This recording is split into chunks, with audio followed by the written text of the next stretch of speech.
এটি হচ্ছে টোকরাভাষা সরকারি প্রাথমিক বিদ্যালয়।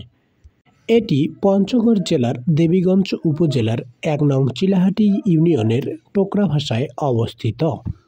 এটি ১৯৩৮ সালে স্থাপিত হয়।